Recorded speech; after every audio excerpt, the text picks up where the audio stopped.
மகிழ்ச்சி வணக்கம். ஸ்ரீ திருச்செந்தூர் முருகன் குடும்பத்தார்கள் கடந்த 15 ஆண்டுகளாக இந்த அமைப்பினுடைய ஸ்தாபகர். என்னுடைய பெயர் வெற்றிவேல். இதோட இணைந்து எஸ்ஆர் தமிழன் சேனலோட நாங்கள் இந்த ஒரு மிகப்பெரிய ஒரு விஷயத்தை செய்ய போகிறோம். இந்த ஆண்டு 2வது முறையாக ஒரு மிக பிரம்மாண்டமான ஒரு விஷயத்தை ஏற்படுத்தி இருக்கிறோம். இந்த விஷயம் என்னன்னு கேட்டிங்கன்னா, ஒரு தனிப்பட்ட ரயில் பயணம். கோவை மாவட்டம் பொள்ளாச்சியிலிருந்து ஒரு தனிப்பட்ட ஒரு ரயில் பயணம். இன்னைக்கு பார்த்தீங்கன்னா பொள்ளாச்சியிலேருந்து கிளம்பி கயா, காசி, அயோத்தியா, பிரயாக்ராஜ், திரிவேணி சங்கமம் 4 புண்ணிய தலங்களை தரிசனம் செய்யறதுக்கு நாங்கள் ஒரு மிகச்சிறப்பு ஏற்பாடு செய்யப்பட்டு இந்த பயணத்தை 2வது முறையாக துவங்கி இருக்கிறோம். இந்த பயணத்தொகை வெறும் 15,000 ரூபாய் அப்படிங்கிறதுல மக்களுக்கு தெரியப்படுத்தல மிக்க மகிழ்ச்சி அடைகிறோம்.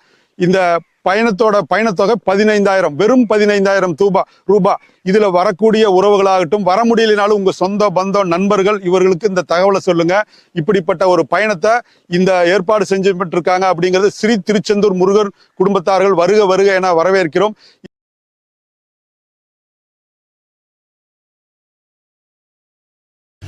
என்னுடைய பேர் வந்துங்கய்யா கிருஷ்ணகுமார். நான் பிரம்மரிஷி விஸ்வாமித்ர தியான பீடத்தினுடைய மடாதிபதி. அவருடைய மடாதிபதின்னு நான் சொல்றதை விட அவருடைய பக்தன் அப்படின்னு சொல்றதுக்கு எனக்கு ரொம்ப மிகப்பெரிய சந்தோஷமா இருக்கு. மனுஷ பிறவின்னு என்னன்னு கேட்டீங்கன்னா, நமக்கு மட்டும்தான் ருசி தெரியும், இன்பம் துன்பம் எல்லாம் தெரியும், எது நல்லது எது கெட்டதுன்னு தெரியும். இப்படி மனிதனுக்கு எதெல்லாம் தெரியுமோ அது ஏதாவது ஒரு விலங்குக்கோ ஒரு பறவைக்கோ இல்லை ஏதாவது ஒரு நீந்திர மீன்களுக்கோ தெரியுமா?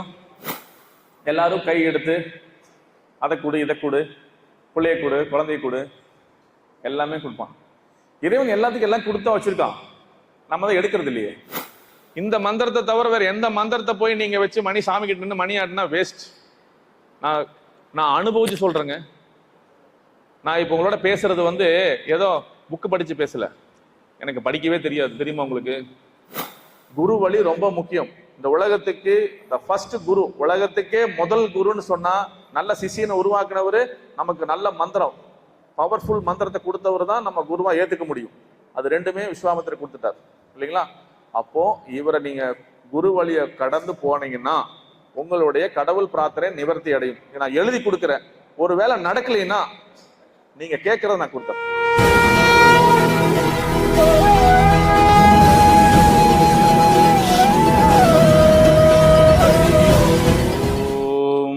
பிரம்மரிஷி விஸ்வாமித்திரரே குருவே நமஹ. இங்கே வந்திருக்கும் அனைத்து பக்த பெருமக்களுக்கும் என் இந்த மாலை அன்பான வணக்கத்தோடு, இந்த அடியன் தன்னால் முடிந்த உங்களை வாழ்த்தி, உங்களுக்கு தெரியாததை, ஒரு சில விஷயங்கள் எனக்கு தெரிந்ததை உங்களோடு பகிர்ந்து, சில விஷயங்களை நாம் வாழ்நாளிலிருந்து இன்று வரை என்னவென்றே தெரியாமல் வாழ்ந்து கொண்டிருக்கிறோம். அந்த வாழ்க்கைக்கு ஒரு சிறு விளக்கங்களோடு நாம் செய்தது இதுவரை சரியா தவறா என்று கூட தெரியாமல் நீங்கள் இப்போதும் இருக்கிறீர்கள்.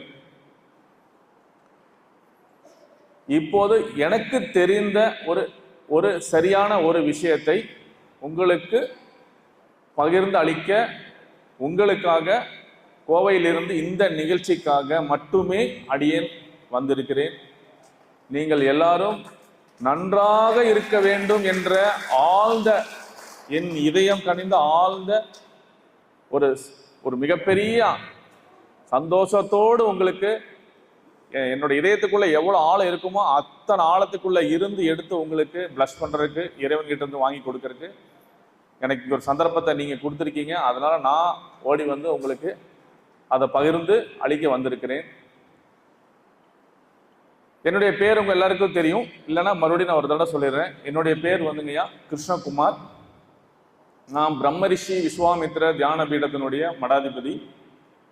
அவருடைய மடாதிபதின்னு நான் சொல்றதை விட அவருடைய பக்தன் அப்படின்னு சொல்றதுக்கு எனக்கு ரொம்ப மிகப்பெரிய சந்தோஷமா இருக்கு. நான் என்ன தவம் செஞ்சேன்னு எனக்கு தெரியாது.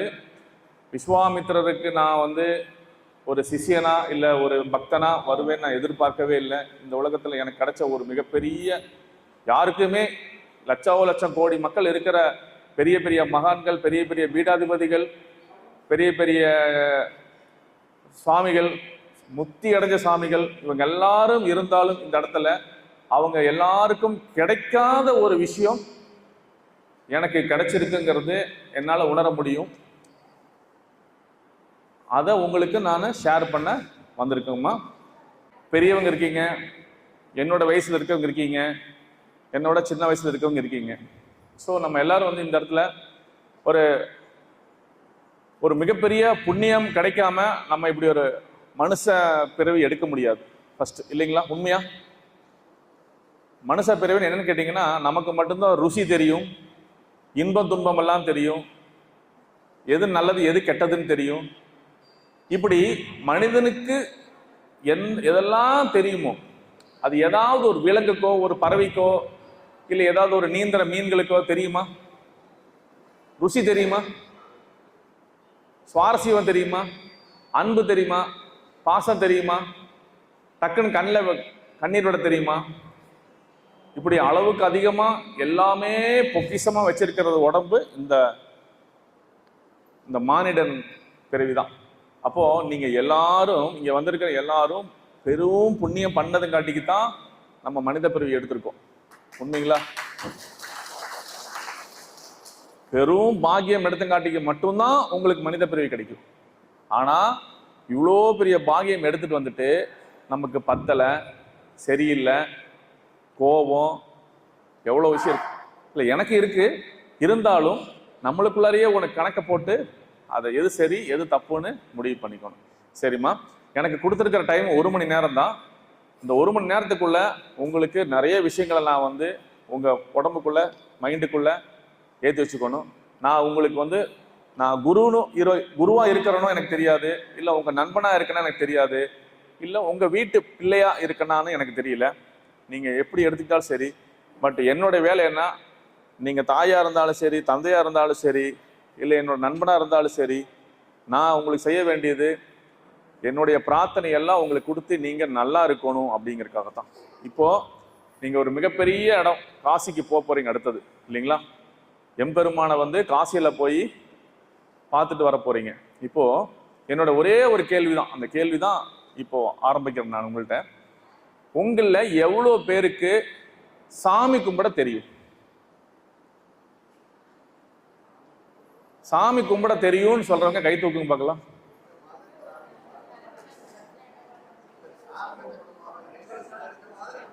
இல்ல, சாமி கும்பிட தெரியும்னு சொல்லி கூப்பிட்டு, ஓகே, நான் தான் கேட்டேன்.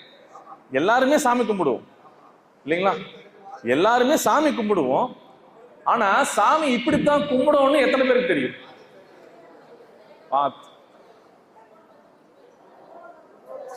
பாத்தீங்களா? இதுக்கு நம்ம பெரும் புண்ணியம் பண்ணிருக்கணுமா? அதுல அந்த புண்ணியம் இன்னைக்கு ராமேஸ்வரம் வந்திருக்கீங்க பத்தில நீங்க, உங்களுக்கு இருக்கு. உண்மையா? இன்னைக்கு இந்த ராமேஸ்வரம் வந்தவங்களுக்கு அந்த புண்ணியம் இருக்கு, புரிஞ்சுக்குங்க. அதனால நீங்க இந்த புண்ணியத்தை எடுத்துக்க போறீங்க. சாமி கும்பிட்றதுனா என்னமா, எல்லாரும் கை எடுத்து அதை கொடு இதை கொடு, பிள்ளைய கொடு குழந்தைய கொடு, எல்லாமே கொடுப்பான். இறைவன் எல்லாத்துக்கும் எல்லாம் கொடுத்தா வச்சிருக்கான், நம்ம தான் எடுக்கிறது இல்லையே.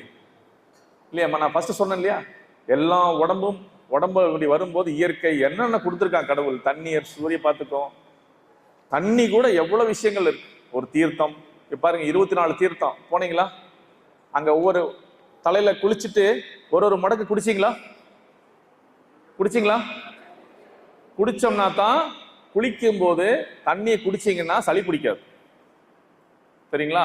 அப்படி குடிக்கும் போது அந்த சுவையை அறிஞ்சிங்களா? எவ்வளவு சுவை இருந்துச்சு பாத்தீங்களா? வித்தியாசமா இருந்துச்சா? நான் பேசுறது உங்களுக்கு கிளியரா வருதா? காதுக்கு கிளியரா வருது இல்லைங்களா? ஓகே. அந்த தண்ணி பாத்தீங்கன்னா 24 தண்ணி 24 விதமா இருக்கும். பாத்தீங்களா? ஒவ்வொரு தண்ணியும் உப்பு கம்மியா, உப்பு ஜாஸ்தியா, உப்பு அதை விட அதிகமா, ரொம்ப உப்பா, இப்படி ஒண்ணு சப்பையா, ஒண்ணு டேஸ்டா வேற இருக்கு. பாத்தீங்களா? இப்படி நமக்கு அந்த அறிவு ஆற்றலை கொடுத்துருக்காரு பாருங்க அந்த கடவுள். அதெல்லாம் மனுஷனுக்கு கொடுத்துட்டான் முதல்ல சொன்ன மாதிரி, இல்லைங்களா? சரி, இப்ப நம்ம சப்ஜெக்ட் வந்துருவோம். சாமி கும்பிடுறது. ஐயா, தெய்வமே, உட்காருங்க. இது உங்களுக்கு கிடைக்காத ஒரு வரப்பிரசாதம். இது உங்களுக்கு கிடைக்காத ஒரு வரப்பிரசாதம். என்னை பெருமையா சொல்றதுக்காக நான் வரலை. இங்க வந்து பாத்தீங்கன்னா, நான் ஒரு காலேஜில் இன்னைக்கு ஒரு ப்ரோக்ராம் கூப்பிட்டுருந்தாங்க, அதை கேன்சல் பண்ணிட்டு இங்க வந்துட்டேன் உங்களை பார்க்கணும் அப்படிங்க. ஏன்னா நீங்க எல்லாம் காசிக்கு போறீங்க. அங்க பூரா குழந்தைங்க இன்னைக்கு, அதாவது சவுத் இந்தியா யோகாசனம் மீட்டு காம்படிஷன் நடந்துட்டு இருக்குதாங்க. அதுக்கு என்னை கூப்பிட்டு இருந்தாங்க. நான் நேரத்துக்கு போய் தலை காமிச்சிட்டு இங்க வந்துட்டேன், ஓடி வந்துட்டேங்க. அந்த ஒரு சின்ன ரெஸ்பெக்டுக்காக இந்த விஷயத்தை கேட்டுக்கங்க. இது வந்து உங்களுக்கு உங்க குழந்தைகளுக்கும் உங்க தலைமுறைக்கும் யூஸ் ஆகும். அதுக்காக தான். சரி, இப்ப நம்ம கேள்விக்கு போயிடலாம். இப்போ எவ்வளவு பேருக்கு சாமி கும்பிட தெரியும்னு கேட்ட, எல்லாருக்கும் கும்பிட தெரியும்னு சொல்லிட்டீங்க. ஆனா சாமி கும்பிடுறது அப்படின்னு கேட்டீங்கன்னா, எப்படி சாமி இருக்கிற இடம் கருவறை, கருவறைக்கு ஒரே ஒரு வாசல் தான் இருக்கும். பார்த்துருப்பீங்களா? கருவறைக்கு ஒரே வாசல் தான் இருக்கு. எந்த கோயில்ல வேணா போய் பாருங்க, சுத்தி அடைச்சிருப்பாங்க, ஒரு சின்ன ஹோல்ஸ் கூட வைக்க மாட்டாங்க. கருவறைக்கு ஒரே வாசல் தான் இருக்கு. புரிஞ்சுட்டீங்களா? அதே மாதிரி தான் நீங்க சாமி கும்பிடுறதுக்கு ஒரே முறைதான் இருக்கு. ஒரே முறைதான் இருக்கு. அப்போ அந்த ஒரு முறை யாருக்காவது தெரியுமா? யாருக்குமே தெரியாது.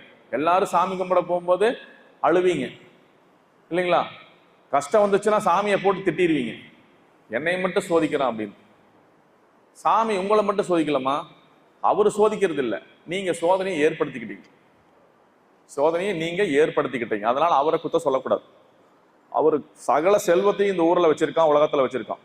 இல்லைன்னா நீங்க காசிக்கு போக முடியுமா? போக முடியுமா? அப்படியே போனாலும் அதுக்கு ஒரு எவ்வளவு காசு வச்சிருந்தாலும் அதுக்கு ஒரு புண்ணியம் செய்யணும்ல. அந்த புண்ணியம் நீங்க செஞ்சிருக்கீங்கல்ல, அதனாலதானே போக முடியுது, இல்லைங்களா? அது மாதிரி கடவுளை கும்பிடுறதுக்கு ஒரே ஒரு வழிதான் இருக்கு. ஆனா அந்த வழி வந்து நம்மளுடைய முன்னோர்கள் சொல்லி கொடுத்துருப்பாங்களா? இப்ப இங்க யார் ரொம்ப வயசுள்ள ஒருத்தர் பெரியவர் யாரா இருக்கு? ஒரு 85 வயசு தாண்டவங்க கை தூக்குங்க. 80 வயசு தாண்டவங்க, 70 80 பாருங்க, 70 பாருங்க, 2 பேரு. ஒரு 60 60க்கு மேல, 50க்கு மேல. அப்போ எல்லாம் நான் சொல்ற வயசுல எல்லாருமே இருக்கீங்க. 40க்கு பார்த்து எடுத்து எல்லாரும் வந்துட்டீங்க, எல்லாருமே அதுக்குள்ள வந்துட்டீங்க. இப்போ உங்களுக்கு யாராவது சாமி கும்பிடுறதுக்கு உங்க முன்னோர்களோ இல்ல உங்களுக்கு குருமார்களோ இல்ல நீங்க ஒரு இடத்துல கோவில்ல சாமி கும்பிட போறக்கூடிய ஒரு புரோகிதரோ யாராவது உங்களுக்கு சாமி கும்பிடுறது முறையை சொல்லி கொடுத்துருக்காங்களா? யாருக்குமே சொல்லி தரலையா? ஒரு ஆள் கூட இல்லையா? இங்க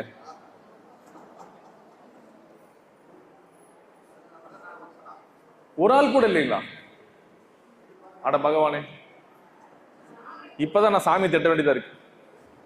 அட பகவானேன்னு சொல்லி, உன்னுடைய பக்தனுக்கு சாமி கும்பிடுறதுக்கு ஒரு ஆள் அனுப்பலையா அப்படின்னு கேட்கும் போது, ஆனாலும் பரவாயில்லைங்க, இத்தனை பேருக்கும் ஒரே டைம்ல கத்துக் கொடுக்க நான் வந்துட்டேன், என்னை அனுப்பிச்சிட்டான் போல இருக்கவன், இல்லைங்களா? ஃபர்ஸ்ட் அம்மா அந்த போன் எல்லாம் கொஞ்ச நேரம் ஆஃப் பண்ணிக்கோங்க, கொஞ்ச நேரம் ஆஃப் பண்ணிக்கோங்க. யாருக்காவது காதுல சரியா கேட்கல அப்படின்னா கொஞ்சம் மைக் ரெடி பண்ணிக்கலாம். எல்லாருக்கும் கேட்குதா? அந்த கடைசியில கேட்குதாம? எல்லாருக்கும் தெளிவா கேட்குது, இல்லைங்களா? ஓகே. இப்போ ஃபர்ஸ்ட் இந்த உலகம் பிறந்திருக்கு பாத்தீங்களாமா? இந்த உலகம் பிறந்தது பிரம்மா தான் முதல்ல வந்தார், இல்லைங்களா? தெரியுமா யாருக்காது? பிரம்மா தான் இந்த உலகத்துல ஃபர்ஸ்ட். ஆனா கொஞ்சம் சவுண்ட் கம்மி பண்ணிக்கலாம், மைக் ஏக்கடி. ஹலோ சிவா, சிவா, ஓகே போதும். ஃபர்ஸ்ட் இந்த உலகத்துல பிரம்மா தான் பிறந்தார். ஆனா சயின்டிபிக்கா சொல்லுவாங்க குரங்குல இருந்து வந்தாங்க அப்படின்னு. மனுஷன் குரங்குல இருந்து வந்திருக்காங்கன்னு தான் சொல்லிட்டு இருக்காங்க. சரி, குரங்குல இருந்து வந்தான், அதுக்கப்புறம் குரங்கு வரவே இல்லையா? அதுக்கப்புறம் குரங்குல இருந்து மறுபடியும் வரவே இல்லையா? அவங்க ஒரு தடவை தான் வந்தானா? இல்லைங்களா? அதெல்லாம் போய் ஃபர்ஸ்ட் பிரம்மா தான் வந்தார் இந்த உலகத்துக்கு. ஓகேங்களா? பிரம்மா வந்ததுக்கு அப்புறம் கடைசியா, பிரம்மாவுக்கு அப்புறம் கடைசியா யாரை தெரியும் உங்களுக்கு? ஃபர்ஸ்ட் பிரம்மா, கடைசியா யாரை தெரியும்? தெரியாது. உங்களுக்கு ரொம்ப ஃபேமஸான ஒருத்தர் தான் நீங்க இன்னைக்கு சாமி கும்பிட்றவங்க. யாருமா? சிவசங்கர். அம்மா சாரி கேட்கல. சிவபெருமான். சிவன் அகிலாண்டம், அவர் பிரம்மாண்ட கோடான கோடி. அவர் சூரிய குடும்பத்துல ஒரு ஒரு எத்தனையோ கோடான கோடி சூரிய குடும்பத்துக்கு ஒருத்தர். அவரை விட்டுருங்க. இல்ல, இப்ப அயோத்தியில கோயில் கட்டி உட்கார்ந்து இருக்காருல்ல, ஆமா, தெரிஞ்சுங்களா? ஃபர்ஸ்ட் பிரம்மா, 57வது தலைக்கட்டு ராமர். இது தெரிஞ்சுக்கங்க. இந்த உலகத்துல ஃபர்ஸ்ட் பிரம்மா, கடைசி ராமர். இதுதான் உண்மை. ஓகேங்களா? இப்ப ராமர் கடவுள் ஆயிட்டார். எந்த அளவுக்கு கடவுளா இன்னைக்கு நம்ம பிரார்த்தனை பண்றோம். ஏன் அவங்க அப்பாவை கும்பிடல, அவங்க தாத்தாவை கும்பிடல? ஏன் யாருக்கா தெரியுமா? ஏன்னா விஸ்வாமித்திரர் எப்ப வந்தாரோ, எப்போ ராமரை சிஷியனா எடுத்துக்கிட்டாரோ, விஸ்வாமித்திரர் தன்னுடைய முழு சக்தியும் கொடுத்து கடவுளா மாத்திருக்காரு. அவருடைய பக்தன் தான் நான், விஸ்வாமித்திரருடைய பக்தன் தான் நான். இப்ப தெரிஞ்சல விஸ்வாமித்திரர் யாருன்னு? அவ்வளோ பெரிய கடவுளை நம்மளுக்கு உருவாக்கி கொடுத்திருக்காரு விஸ்வாமித்திரர். ஓகேங்களா? இப்ப நீங்க ராமநாதரை போய் பார்த்துட்டு வந்தீங்களா? அது யாரு வச்சாங்க தெரியுமா? யாரு? ராமருக்கு யாரு சொல்லி கொடுத்தாங்கம்மா? சொல்லுங்க, தைரியமா சொல்லுங்க. விஸ்வாமித்திரர். Very good. விஸ்வாமித்திரர்னாலதான் இந்த ராமேஸ்வரம் உருவாயிருக்கு. தெரியுமா உங்களுக்கு? எதுக்காக உருவாச்சு தெரியுமா யாருக்காவது இந்த இடத்துக்கு? அதே கத்துக்கோங்க. ராமருடைய பிரம்மஹத்தி தோஷத்தை நிறைவேற்றுறதுக்காக ராமருடைய கையிலேயே மஞ்சளை கலக்கி சிவனை பிடிக்க வச்சு இந்த இடத்தை தேர்ந்தெடுத்து, இந்த இடத்துல தேர்ந்தெடுத்தா தான் இங்க சரியா வரும்னு சொல்லி விஸ்வாமித்திரர் முடிவு பண்ணி ஸ்ரீராமனை கூட்டிட்டு சிஷ்ய பிள்ளைய கூட்டிட்டு இந்த இடத்துல வச்சு அவருக்கு பிரம்மஹத்தி தோஷத்தை நிறைவேற்றினாங்க. இதுக்கெல்லாம் முழு காரணம் விஸ்வாமித்திரர். இப்ப பிரம்மால தொடங்கி ராமர்ல வந்தாரு. ராமருடைய குரு விஸ்வாமித்திரர்னு புரிஞ்சுட்டீங்களா? இப்ப நீங்க போய் ராமநாதரை பார்த்துட்டு வந்ததும் விஸ்வாமித்திரருடைய அருளால நமக்கு கிடைச்ச பெரும் பாக்கியம் ராமநாத சுவாமி. சிவபெருமான இன்னொரு வடிவமா பார்க்கக்கூடிய இடம். இந்த இடத்துல நம்ம போனோம்னா நம்மளுடைய என்ன சொல்லலாம், தோஷங்கள், நீங்க தோஷத்துக்கு அதை செய்யணும் இதை செய்யணும்லாம் வேண்டியதில்லை. இந்த கால் இந்த தீவுக்குள்ள பற்றுச்சுனாலே அந்த தோஷம் நிறைவேறிடும். புரியுதுங்களா? நீங்க போய் தேங்காய் உடைக்கணும், தலையில மாங்காய் உடைக்கணும்லாம் வேண்டியதில்லை. உங்க கால் பாதம், வெறும் பாதம் இந்த பூமியில நீங்க எப்ப செருப்பு கழட்டி அந்த கோயிலுக்குள்ள கால் வைக்கிறீங்களோ அப்பவே உங்க தோஷங்கள்லாம் நிறைவேறிடும். அப்ப நீங்க புண்ணியம் அடைஞ்சிட்டீங்க. ஓகேங்களா? இவ்வளவு பெரிய சக்தி செஞ்சது விஸ்வாமித்திரர். இவ்வளவு பெரிய கடவுளை கொடுத்தது விஸ்வாமித்திரர். ஸ்ரீராமரை நமக்கு கொடுத்தது விஸ்வாமித்திரர். ஓகேங்களா? சரி, இப்போ இன்னொரு சப்ஜெக்ட் வந்துருவோம். இப்ப நமக்கு உலகத்துல 2 சொர்க்கம் இருக்கு. தெரியுமா யாருக்காவது? சொர்க்கம் 2 இருக்கு. ஒண்ணு இந்திரன் இருக்கக்கூடிய சொர்க்கம் இல்லைங்களா? இன்னொரு சொர்க்கம் இருக்கு. யாருக்காவது தெரியுமா? Very good. திரிசங்கு சொர்க்கம். திரிசங்கு சொர்க்கம் எப்படி உருவாச்சு தெரியுங்களா? ஓகேங்களா? இப்ப சாமி கும்பிடுறதுனா நீங்க அங்க போய் சாமி கிட்ட போய் எது கேட்க வேண்டாம். இவர் 1 லட்சத்துக்கு பின்னாடி இவர் வம்சாவளி தெரியும் சாமிக்கு. இறைவனுக்கு இவர் மொத்த வம்சம் சொல்லுவா. எப்பா உனக்கு உங்க தாத்தா பேரே தெரியாது, நான் சொல்றேன் உங்க தாத்தாவோட தாத்தாவோட தாத்தாவோட தாத்தாவோட தாத்தாவோட பேர் மொத்தத்தையும் சொல்லிடுவேன்னு சொல்லிடுவார். அப்ப இவ்வளவு சொல்றவரு உனக்கு என்ன கஷ்டம் இருக்குங்கிறது அவருக்கு தெரியாம போயிட போது. இனிமே நீ சொல்லிதான் தெரிய போதா கடவுளுக்கு? உங்க வீட்டுல அரிசி பருப்பு இல்லைங்கிறது இனிமே நீங்க சொல்லிதான் சிவனுக்கு தெரியுமா? கடவுள் தெரியணுமா? இப்ப புரிஞ்சுட்டீங்களா? இறைவனுக்கு எல்லாம் தெரியும். உட்காந்துங்க. இறைவனுக்கு எல்லாம் தெரியும். உன்னுடைய கஷ்டம் நஷ்டம் உன்னுடைய தேவைக்கேற்ற மாதிரி தான் உன்னுடைய கஷ்டத்தை போயிட்டு இருக்க. நீ தான் அனுபவிச்சு போயிட்டு இருக்க. நீ தான் எடுத்துட்டு போயிட்டு, நீ தான் சாமியே கும்பிடல என்ன வரைக்கும். அப்புறம் இன்னும் கஷ்டம்னா உனக்கு எப்ப கஷ்டம் தீரும்? தீரவே தீராது. உங்களுக்கு இன்னும் சாமியை கும்பிட தெரியல. சாமியை கும்பிட தெரியாத போது எப்படிமா கஷ்டம் தீரும்? இப்ப சாமி கும்பிடுறதா என்னன்னு ஓரளவுக்கு தெரிஞ்சுட்டான். காயத்ரி மந்திரத்தை தவிர சாமி கிட்ட போய் நின்று கையெடுத்து கும்பிடுறதுக்கு வேற எதுவும் கிடையாது உலகத்தில். இதை நீங்க சொன்னாலே போதும், உங்க முப்பாட்டனார் வரைக்கும் சாமிக்கு தெரியும். அவன் எவ்வளவு கஷ்டப்பட்டான், இவன் சந்தோஷமா இருந்தான், எவ்வளவு இன்பமா இருந்தாங்கிற வரைக்கும் அவர் லிஸ்ட் சொல்லிடுவாரு. அதுக்கப்புறம் மேற்கொண்டு உங்களை எவ்வளவு சந்தோஷமா வச்சுக்குவாருங்கிறதும் அவருக்கு தெரியும். ஓகேங்களா? இப்போ இந்த வாட்டி நீங்க காசிக்கு போகும்போது புதுசா போறீங்க நீங்க எல்லாரும். இந்த பழையசெல்லாம் இந்த இடத்துல விட்டுருங்க. நீ இந்த மண்டபத்தோட முடிஞ்சிச்சு. உங்க முப்பாட்டனார் செஞ்ச தப்பு பாவம் எல்லாத்தையும் விட்டுருங்க. இனிமே உங்க வம்சத்துக்கு இன்னைக்கு நீங்க வாங்குற காயத்ரி மந்திர உபதேசத்தை உங்க குழந்தைகளுக்கு நீங்க உபதேசம் பண்ணலாம். மிரட்டி உட்கார வச்சு காயத்ரி மந்திரத்தை சொல்லாம 3 தடவை சொல்லாம வெளியில போகாதுன்னு சொல்லிருங்க. ஸ்கூலுக்கு பழக்கி விடுங்க. அப்புறமா உலகத்தை திரும்பி பாருங்க. அப்புறமா உலகத்தை திரும்பி பார்த்தா சூப்பரா இருக்கும். புரிஞ்சுட்டீங்களா? இந்த மந்திரத்தை தவிர வேற எந்த மந்திரத்தை போய் நீங்க வச்சு மணி சாமி கிட்ட நின்று மணி ஆட்டினா வேஸ்ட். நான் அனுபவிச்சு சொல்றேங்க. நான் இப்போ உங்களோட பேசுறது ஏதோ புக்கு படிச்சு பேசல. எனக்கு படிக்கவே தெரியாது, தெரியுமா உங்களுக்கு? என்கிட்ட ஒரு புக்கு கொடுங்களேன், காங்கா சான்னு கூட்டிட்டு தான் இருப்பேன், இன்னும் படிக்க தெரியாது. ஆனா ராமரோட இதிகாசங்களோட மொத்த முப்பாட்டனோட பேரும் என்கிட்ட இருக்கு. நம்மெல்லாம் இப்போ மொட்டையடிச்சு மோர் ஊத்தி உட்கார வச்சிருக்காங்கிறது எனக்கு தெரியுது. ஏதோ இறைவன் என்னோட வீட்டுல, நான் இது மட்டும் விட்டு கொடுக்க மாட்டேன். என்னோட வீட்டுல சொல்லுவேன், நம்ம வீடு சொல்ல மாட்டேன். ஏன்னா என் வீட்டுல கடவுள் இருக்கிறதுல அதுல மட்டும் எனக்கு கொஞ்சம் நான் செல்ஃபிஷ். ஏன்னா என் வீட்டுல கடவுள் உட்காந்துருக்காரு. விஸ்வாமித்திரர் என் வீட்டுல தான் உட்காந்துருக்காரு. அவ்வளவு அழகா உட்காந்துருப்பாரு. நீங்க ஒவ்வொருத்தருமே நீங்க எங்க வீட்டுல பார்க்கத்தான் போறீங்க. இல்லைன்னா ஜனவரி 3ஆம் தேதி குரு பூஜை நடத்துவேன்னா ஒரு 4-5 லட்ச ரூபாய் செலவழிச்சு பண்ணுவேன். உங்களுக்காகத்தான் அந்த பூஜை பண்றேன். அங்க காணிக்கை, தட்சணை, டொனேஷன் எதையும் தூக்கிட்டு வர வேண்டாம். அங்க எதுக்கு வேலை கிடையாது. அங்க எல்லாம் அடியனோட காசு தான். அங்க எல்லாம் நடக்கும். உங்களுக்கு வேணுங்கிற உதவி, அங்க இருக்கிற தேங்காய், பழம், பிரசாதம் எல்லாமே அங்க இருக்கு. நீங்க பூ போட்டு கூட வாங்கிட்டு வர வேண்டியதில்லை. அங்க இருக்கிற விபூதி கூட பாத்தீங்கன்னா பியூர் ஆர்கானிக். நீங்க எடுத்து அள்ளி சாப்பிட்டாலும் கூட, ஒரு நேரம் டிஃபன் சாப்பிட்ற மாதிரி சாப்பிட்டாலும் கூட உடம்புக்கு ஒன்றாகாது. அந்த மாதிரி விபூதி தான் இங்க வச்சிருக்கோம். இன்னைக்கு இந்த கோயிலுக்குள்ள ஒருத்தர் விபூதி கொடுத்தான், பூசிட்டு வந்தா ஆசிட் மாதிரி இருக்கு. இன்னும் நெத்தி பாத்தீங்கன்னா வலுன்னு இருக்கு. அது சோப் போட்டு 10 நிமிஷமா கழுகுனேன். அப்படி இருக்கு விபூதி இன்னைக்கு. அதை வாயில போட்டுறாதீங்க. விபூதிங்கிறது சாணத்தை எரிச்சு அதை சாப்பிட்டாங்க கூட நல்லது, தப்பே கிடையாது. பச்சை சாணத்தை கூட சாப்பிடலாம். அதை வேக வச்சு சாம்பிராணியாக்கி பொடியாக்கி கூட சாப்பிடலாம், ஒன்றாகாது. ஆனா இங்க பாத்தீங்கன்னா நிறைய இடத்துல சில தீவிரவாதிகள், தீய சக்திகள் இந்த விபூதிக்குள்ள எல்லாம் விஷத்தை கொண்டு சாமி கும்பிட்ற. நம்மளாம் விபூதினா பவ்யமா வாங்கி போட்டுட்டு மிச்சத்தை என்ன ஒன்று வாய்க்குள்ள போட்டுருவோம். இவன் வாயில போடுறான், ஆசிட்டை உள்ள போட்டுருவோம் அப்படின்னு போட்டு பிளான் பண்ணி செஞ்சுட்டு இருக்காங்க. கடவுளை குத்தம் சொல்ல முடியாது இல்லைங்களா? இது சில சூழ்ச்சிகள். இந்த சூழ்ச்சிகள் இருந்து நம்ம தப்பிக்கிறதுக்கும் முடிவு எடுத்துக்கணும். சரி, ரொம்ப நன்றிங்கய்யா. இப்போ உங்க எல்லாருக்கும் காயத்ரி மந்திரம் சாமி கிட்ட நின்று அதுதான் சாமி கும்பிட்றதுக்கு அர்த்தம் அப்படின்னு தெரிஞ்சிச்சுங்களா? கையெடுத்து வச்சு கும்பிட்டு சாமி கிட்ட நீங்க எப்போ போய் கருவல் அப்படியே உட்காருங்க, யாரும் எந்திரிக்க வேண்டாம். சாமி கிட்ட போய் நின்று அழகா அந்த கடவுளுடைய அப்படியே அவரோட தலையில இருந்து கால் வரைக்கும் அழகா ரசிங்க.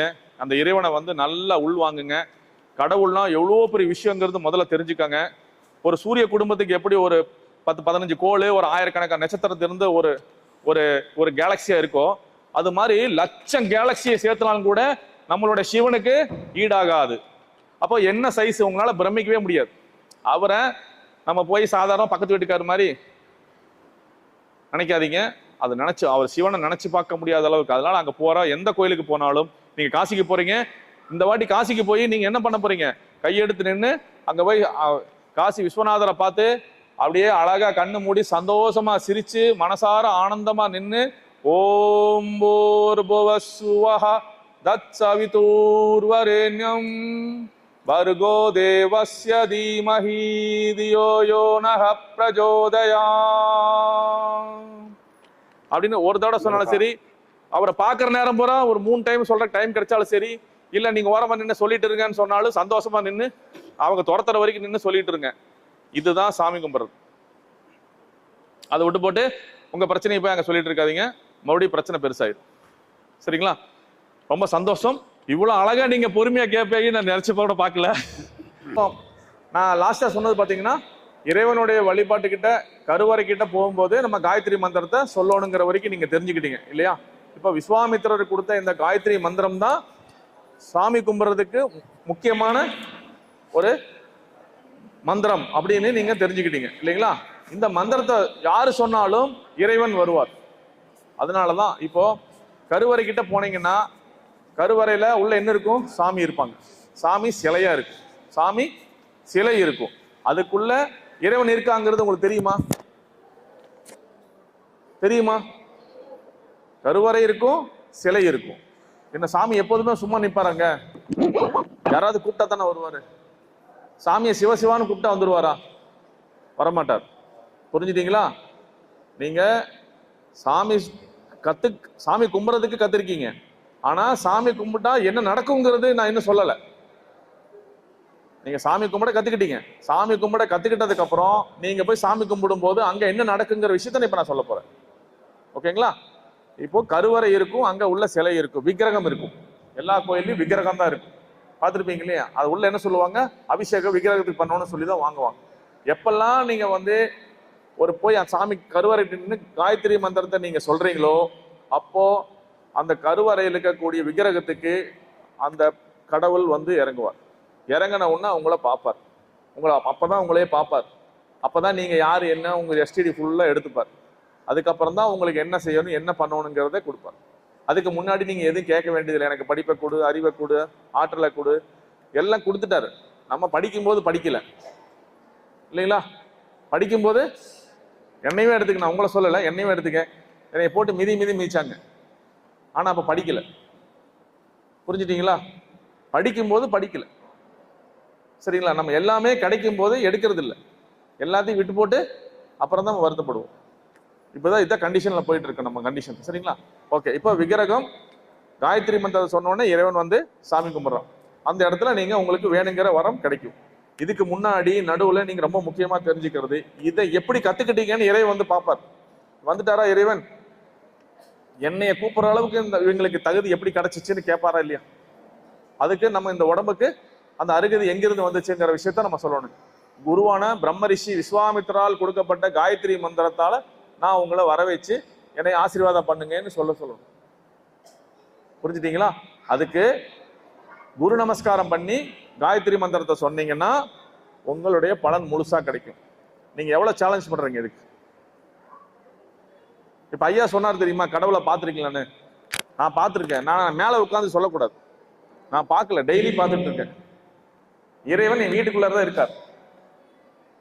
புரிஞ்சுட்டீங்களா? இப்போ இறைவன் அங்க உட்கார்ந்துட்டு இருக்கு. எனக்கு அங்கிருந்து ஆசீர்வாதம் பண்ண போய் தான் இன்னைக்கு நான் உங்களை சந்திக்கிறதுக்கு எனக்கு ஒரு பெரிய வரப்பிரசாதம் கிடைச்சிச்சு. இல்லைன்னா இந்த இடத்துல இவ்வளவு பேருக்கு முன்னாடி நான் உட்கார்றதுக்கு முதல்ல என்ன அருகதை இருக்கு, எனக்கு எப்படி கிடைச்சிருக்கும்? புரிஞ்சுட்டீங்களா? இந்த இடத்துல உட்காரனா கூட இறைவனுடைய அருள் இருந்தா மட்டும்தான் நான் இங்க உட்கார்ந்து உங்களுக்கு விஷயங்களை உபதேசம் பண்ண முடியும். இல்லைன்னா பண்ண முடியாது. அப்போ முழுசா தெரிஞ்சுட்டீங்களா நான் இறைவனை பார்த்திருக்கேன் அப்படிங்கிறது? நீங்க நம்பிக்கங்க. ஓகேங்களா? இப்போ விஸ்வாமித்திரரை பத்தி நீங்க முழுசா தெரிஞ்சுக்கணும். என்னை பத்தி தெரியாட்டி பரவாயில்ல, பிரம்மரிஷி விஸ்வாமித்திரனாலதான் இந்த அகில உலகமும் இன்னைக்கு ஒரு நிலையில இருக்குங்கிறது தெரிஞ்சுட்டீங்க. திரிசங்குக்கு சொர்க்கம் கொடுத்தாரு, ஹரிச்சந்திரனா மாத்தினாரு. இன்னைக்கு ஸ்ரீராமர் இன்னைக்கு இந்த உலகத்துக்கு ரொம்ப முக்கியமான விஷயம். காசி எவ்வளவு முக்கியமோ அதே மாதிரி அதை விட பல மடங்கு முக்கியம். இன்னைக்கு ஒவ்வொரு இந்துக்களும் எப்படி முஸ்லீம் அங்க போறாங்க, கிறிஸ்டின் இங்க போறாங்கிற மாதிரி இருக்கோ, அது மாதிரி அயோத்திக்கு ஒவ்வொரு இந்துக்களும் போய் வரணும். அது கட்டாயமாக்கிடுவாங்க, கட்டாயப்படுவோம். அது நம்ம போய் ஆகணும். நமக்கு முதல் இந்த உலகத்தினுடைய மிகப்பெரிய நம்ம கண்ணு முன்னாடியே இருக்கக்கூடிய ஒரு கடவுள் யாருன்னு கேட்டீங்கன்னா ராமர் தான். இப்போ தெரியுமா ஒரு விஷயம் உங்களுக்கு? ராம நாமம் சொன்னா உயிர் போகாதுன்னு யாருக்காவது தெரியுமா? ராம நாமம் சொன்னா உயிர் போகாது, அதுக்கு அர்த்தம் தெரியுமா யாருக்காவது? நிறைய ஐயர்கள்லாம் சொல்லுவாங்க, ராமா ராமா ராமா ராமான்னு எழுதி வச்சிருப்பாங்க. பாத்தீங்களா? ஸ்ரீராம ஜெயம் எழுதுவாங்க. எதுக்கு எழுதுறாங்க தெரியுங்களா? ஹாஸ்பிட்டல்ல படுத்திருக்கும் போது உயிர் போகக்கூடாதுங்கிற பேராசை இருக்கு எல்லாருக்குமே இருக்கும். உயிர் போற நேரத்துல ராமா ராமா ராமான்னு சொல்லி அவங்க எல்லாம் சொல்லுவாங்க. ஆனா உங்களுக்கு சொல்லி கொடுத்துருக்க மாட்டாங்க. புரிஞ்சுட்டீங்களா? அது எப்படி? அதுக்கு நான் ப்ரூஃப் பண்ணி காட்டுமா? அது எப்படி ராமநாமத்தை சொன்னா எப்படி உயிர் போகாம இருக்குங்கிறது உங்களுக்கு தெரியுமா? அதை உணர முடியலாம், உணர வச்சு காட்டுமா உங்களுக்கு? உதாரணம் சொல்றேங்க. விஸ்வாமித்திரரு ராமரு ஒரு சபையில உட்கார்ந்து இருக்கும் போது நாரதர் அனுமான் முதல்ல என்ன பண்றாரு, வரும்போது எல்லாருக்கும் வணக்கம் சொல்லணும் அப்படிங்கிறதுக்காக என்ன பண்றாரு, அனுமான் ஸ்டார்ட் பண்றதுக்கு முன்னாடி நாரதரை மீட் பண்றாரு. ஐயா கொஞ்சம் கேளுங்க, கொஞ்சம் அண்ணா 2 நிமிஷம் கேளுங்கண்ணா. நாரதர் விஸ்வாமித்திரர் அங்க உட்கார்ந்து இருக்காரு தெரியுதா, ராமர் பக்கத்துல நின்று இருக்காரு. அவருக்கு மட்டும் நீ வணக்க சொல்லாத, அவருக்கு மட்டும் நீ வணக்க சொல்லாத, மத்தாங்க எல்லாருக்கும் வணக்க சொல்லிட்டு நீ போயிரு அப்படின்னு சொல்லி நாரதர் அனுமான்கிட்ட சொல்லிட்டார். சரி, நாரதர் சொன்னா ஏதோ விஷயம் இருக்கும், இல்லாம இருக்காதுன்னு சொல்லி இவர் என்ன பண்றாரு, எல்லாருக்கும் வணக்க சொல்லிட்டு அப்படியே வரும்போது விஸ்வாமித்திரருக்கு வணக்க சொல்லாம அப்படியே போயிட்டார். அப்ப விஸ்வாமித்திரர்கிட்ட திரும்பி நாரதர் அந்த அனுமானுக்கு எவ்வளவு கொழுப்பு இருந்தா உனக்கு மட்டும் வணக்க சொல்லல அப்படின்னு சொல்லி, நாரதர் வேலை அதானே, உடனே இவர்கிட்ட விஸ்வாமித்திரர்கிட்ட சொல்லிட்டார். உடனே விஸ்வாமித்திரருக்கு முனிவருக்கு தான் சும்மாவே கோவம் வருமே, முனிவருக்கு ஏன் கோவம் அதிகமா வரும் தெரியுமா, யாருக்கா தெரியுமா? அதையும் தெரிஞ்சுக்கங்க. இந்த மாதிரி ஜடாமுடி வச்சிருந்தோம்னா தொங்கு கீழே போட்டு இழுக்கும். அப்படி இழுக்கும் போது அந்த தலையில வைப்ரேஷன் அதிகமா இருக்கும். அப்ப கோவம் ஜாஸ்தி. எனக்கெல்லாம் நல்லாவே வரும், சும்மாவே வரும், நானே அனுபவிச்சு சொல்றேன் அதுக்காக. அப்ப அவருக்கு முனிவருக்கு அவரு பிரம்ம ரிஷி வேற, உடனே சுருன்னு கோவம் வந்துருச்சு. உடனே ராமர்கிட்ட, ராமா இந்த மாதிரி என்னை ஒருத்தர் அவமானப்படுத்திட்டாரு, நீ என்ன பண்ணுவேன் அப்படின்னு கேட்டார். உடனே ராமர் உடனே என்ன சொல்றாரு, என் குருவை அவமானப்படுத்திட்டாங்கன்னா அவர் நான் சும்மா விட மாட்டேன் அப்படின்னு சொல்லிட்டு யாருன்னு கேட்கிறார். உடனே ராமர்கிட்ட விஸ்வாமித்திரர் சொல்றாரு, வேற யாரு இல்லை, அனுமான் தான் அப்படின்ட்டார். உங்க எல்லாத்துக்கும் பிரம்மோஸ்திரம் தெரியுமா, கேள்விப்பட்டிருக்கீங்களா? அம்பு பிரம்மோஸ்திரம், அது எடுத்து விட்டாங்கன்னா அவ்வளவு ஆள் முடிஞ்சிச்சு. அதுல தப்பிச்சது தலப்பாக்கட்டோட போனது ஒருத்தர் இருக்கார். ஆனா பிரம்மோஸ்திரத்துல விட, பிரம்மோஸ்திரத்துல தப்பிக்கவே முடியாதுன்னு எல்லாருக்கும் தெரியும். ஆனா பிரம்மோஸ்திர விட 1,00,000 மடங்கு இன்னும் பெரிய விஷயம் ஒண்ணு இருக்கு. எதுன்னு கேட்டீங்கன்னா பிரம்ம சீசாஸ்திரம். பிரம்மோஸ்திர விட 1,00,000 மடங்கு பெருசு பிரம்ம சீசாஸ்திரம். அதுல எடுத்துட்டாங்கன்னா அனுமான கொல்லோன்னு முடிவு பண்ணியாச்சுன்னா அனுமான் செத்துருவார். எந்த கடவுளே வந்தாலும் காப்பாற்ற முடியாது. அப்பேற்பட்ட அம்புதான் பிரம்ம சீசாஸ்திரம். அந்த பிரம்ம சீசாஸ்திரத்தை எடுத்து அனுமான கொல்றதுக்கு போயிட்டார். உடனே ராமர் பிரம்ம சீசாஸ்திரத்தை எடுத்து என்னை கொல்ல வந்துட்டாரு ராமர் அப்படின்னு சொல்லிட்டு, ஏன்னா அனுமான் ராமருடைய பக்தன் இல்லையா, உடனே அங்க நின்று என்ன பண்றாரு, கையை தூக்கிட்டு பரவாயில்ல என்னை கொன்னுக்கங்க அப்படின்னு சொல்லிட்டு கையை தூக்கி மேல வச்சுட்டு ராமா ராமா ராமா ராமா ராமா ராமநாமத்தை சொல்ல ஆரம்பிச்சார். என்னை கொன்னுக்க ராமா நீ அப்படின்னு அங்க ராமநாமத்தை சொல்லிட்டு இருக்கிறார். இவரு பிரம்ம சீசாஸ்திரத்தை இழுக்கிட்டு இருக்கார். உடனே விஸ்வாமித்திரர் தடுக்கிறார். எதைய? பிரம்ம சீசாஸ்திரத்துல யாராலும் தடுக்க முடியாதுமா. அப்படி தடுக்க முடியும்னா அதுக்கு உண்டான சக்தி இருக்கிறவங்க மட்டும்தான் தடுக்க முடியும். அப்படி சக்தி இருக்கிறவர் தான் விஸ்வாமித்திரர். உடனே தடுக்கிறார். தடுத்து, வேண்டாப்பா, அவன் ஓ நாமத்தை சொல்லிட்டு இருக்கான், ஓ நாமத்தை சொல்லும் போது எப்படி நம்ம கொல்ல முடியும், ராமநாமத்தை சொல்லிட்டு இருக்கும்போது எப்படி கொல்ல முடியும்னு சொல்லும் போது உடனே அந்த பிரம்ம சீசாஸ்திரத்தை நிறுத்திட்டார். இதனாலதான் ராமநாமம் சொன்னா எவ்வளவு பெரிய பிரச்சனை வந்தாலும் உயிர் போகாது அப்படிங்கிறதுக்கு இதுதான் அப்படி. அதனாலதான் ராமநாமத்தை எழுதுவாங்க. ஓகேங்களா? இன்னும் நிறைய சொல்லலாம், டைம் பத்தாது. நான் விஸ்வாமித்திரரை பத்தி எந்த அளவுக்கு விஸ்வாமித்திரரை உங்க மனசுல பதிய வைக்கணுங்கிறதுக்காக விஸ்வாமித்திரரை பத்தின ஒரு சில விஷயங்கள் மட்டும், இன்னும் நிறைய இருக்கு. இன்னைக்கு ராமேஸ்வரம் உருவானதுக்கு காரணம் விஸ்வாமித்திரர் தான். ஸ்ரீராமருடைய கோயில் கட்டினதுக்கு காரணம் விஸ்வாமித்திரர் தான். நிறைய சொல்லலாம். இதை விட இன்னும் ஸ்பெஷலா சொன்னீங்கன்னா, காலையில சுப்பிரபாதம் வருது இல்லைங்களா, ராமர் பிறந்த உடனே சுப்பிரபாதம் கொடுக்கிறார் விஸ்வாமித்திரர். ஓகேங்களா? இந்த காலையில சுப்பிரபாதம் படிக்கிறது, அது எழுதுறது யாரு கொடுத்தான்னு கேட்டீங்கன்னா அதுவும் விஸ்வாமித்திரர் தான். அதுக்கும் ஒரு கதை இருக்கு. அதை சொன்னா இன்னும் டைம் எடுத்துரும். உங்களுக்கு போதுமான அளவுக்கு ஒரு குருனா எப்படி இருக்கணுங்கிற அளவுக்கு உங்களுக்கு சொல்லிட்டேன். இப்போ விஸ்வாமித்திரருக்கு ஈக்குவலா உங்களுக்கு காயத்ரி மந்திரம் கொடுத்தவர் யாராவது சொல்ல முடியுமா? இவ்வளவு பெரிய பவர்ஃபுல்லான மந்திரத்தை கொடுத்தவர் யாராவது சொல்ல முடியுமா? வாய்ப்பே இல்லை. இன்னொரு 1000 கோடி வருஷம் போனாலும் இன்னொரு சான்ஸ் கிடைக்காது விஸ்வாமித்திரர் மாதிரி. சரி, ராமர் மாதிரி ஒரு சிஷ்ய பிள்ளையை உருவாக்க முடியுமா? முடியாது, நடக்கவே நடக்காது. அப்போ இன்னைக்கு ஹிந்து தர்மத்துக்காக அன்னைக்கு கௌசிகரா இருந்த ஒரு ராஜாவா இருந்தவர், ஒரு நாட்டினுடைய ராஜாவா இருந்தவர், அதாவது ஒரு மனிதனா பிறந்தவர் கடவுளா மாற முடியும்னா அதுக்கும் விஸ்வாமித்திரர் தான் காரணம். மனிதனா பிறந்து சத்திரியனா வாழ்ந்து பிரம்ம ரிஷிக்கெல்லாம் ரிஷியானவர் தான் விஸ்வாமித்திரர். பையன் சொன்னார் தெரியுங்களா இடையில, சாமியை ஆக முடியுமா பார்க்க முடியுமா அப்படின்னு நம்பிக்கை. இப்ப நான் ப்ரூவ் பண்றேன், ஒரு மனுஷன் கடவுளா மாற முடியும்னா ஆக முடியும். அதுக்கு ஃபுல் சாட்சி விஸ்வாமித்திரர் தான். உண்மை அது. புரிஞ்சுட்டீங்களா? ஏன்னா நம்ம இன்னும் உணரணும்.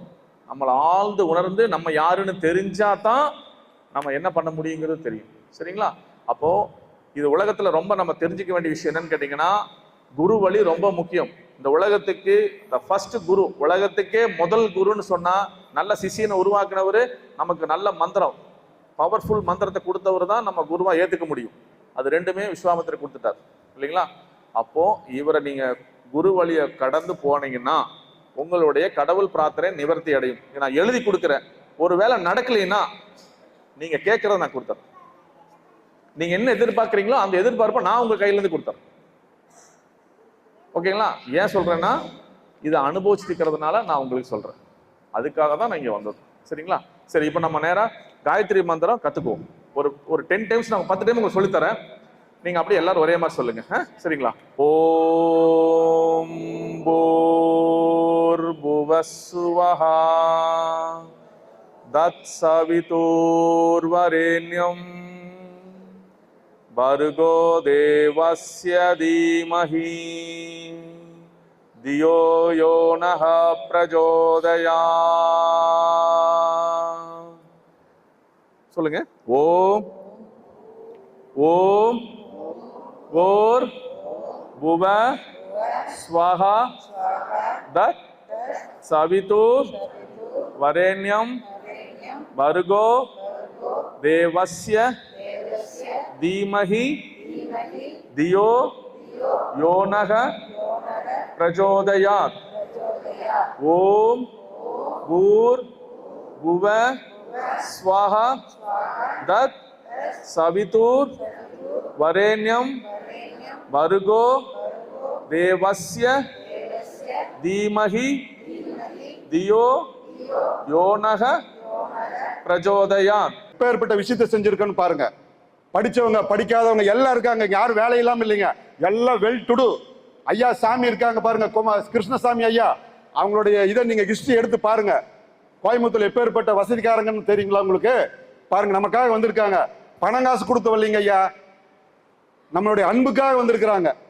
நீங்க எல்லாம் நல்லா இருக்கணும். இந்த சாமி கும்பிடுறது எப்படி ஐயா, இதுக்காகவே நீங்க ராமேஸ்வரம் வரணும் அப்படின்னு உங்களுக்கு தெரியுமா தெரியாது? எனக்கு தெரியாது. வந்து சொல்லுங்க ஐயா, அவங்க கும்பிட்டு நல்லா இருக்கட்டுங்க ஐயா. அந்த விஷயத்தை ஏற்பாடு படுத்தியிருக்கோம். அல்லும் பகலும் பாடுபட்டு இருக்கிறோம். மக்கள் எல்லாம் நல்லா இருக்கணும்னு பாருங்க. 1200 மக்கள் தனிப்பட்ட ரயில் இன்னைக்கு நல்ல விஷயமா நல்லா நடந்திருக்கீங்க. என் குடும்பத்து மன நிறைஞ்சு சொல்றேன், எல்லாம் ஒத்துழைப்பு கொடுத்தீங்க. இதே போல இந்த பயணம் தொடங்கி இல்லம் வரும் வரை உங்களுடைய ஒத்துழைப்பு இதே மாதிரி இருந்து நீங்க எல்லாம் சகல சௌகரியம் பெற்று வாழ்வாங்கு வாழும் பிரம்மாண்டமான வெற்றியை பெற வேண்டும். திருச்செந்தூர் முருகன் குடும்பத்தார்கள் எல்லாரும் உங்களுக்கு ஒத்துழைப்பாக இருப்பார்கள். நன்றி நன்றி நன்றி.